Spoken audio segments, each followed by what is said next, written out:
Green Screens Media back at it again with your BSN timeout, and today recapping all of the action from this year's World Cup. With me today, our purveyor of the pitch, Mr. Jay Heinrich. Jay, let's start with the U.S. men's national team. It was our first time making it past group play since 2010.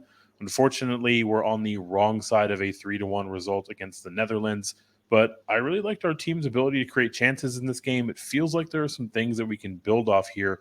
What did you see from the U.S. side that gives you the most cause for hope for 2026 and beyond? It's obvious that Tyler Adams is the future of the U.S. men's program. He covered more ground than any other player in the tournament before the U.S. were knocked out by the Netherlands. He's the captain of this team. He'll wear the captain's armband, and he's going to play that role of Captain America for the U.S. heading into the 2026 World Cup. Let's look ahead to the round of 8, headlined, in my opinion, by England versus France.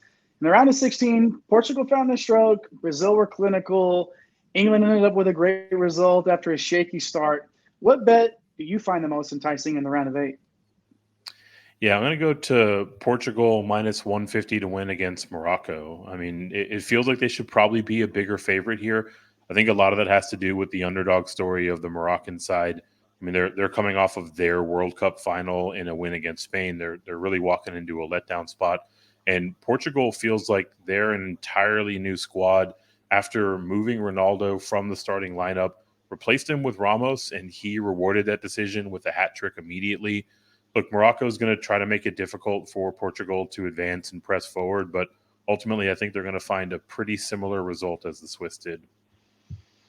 Yeah, betting matchup that I really like. It just feels like a draw coming between England and France. It's the likeliest of the 4 to go all the way to penalties for me. It just feels like a 2-2 type of game with all the talent that's going to be out there on the pitch. If I had to pick a side, I might lead in France. But these two countries are going to battle it out, and it's going to be an awesome, exciting match all the way to the finish. Love it when these come down to PKs. I want to look at the futures market from the 8 remaining teams. Is there a price out there that's catching your eye? It's a team that I picked to win it all from the start. It's Argentina. Right now they're sitting at plus 550. They've overcome that opening match loss to Saudi Arabia. They've been excellent since then. They're their most dangerous when Messi scoring for obvious reasons. Get Alvarez going too. This Argentine squad's going to find their way to the end of this tournament and lift that trophy.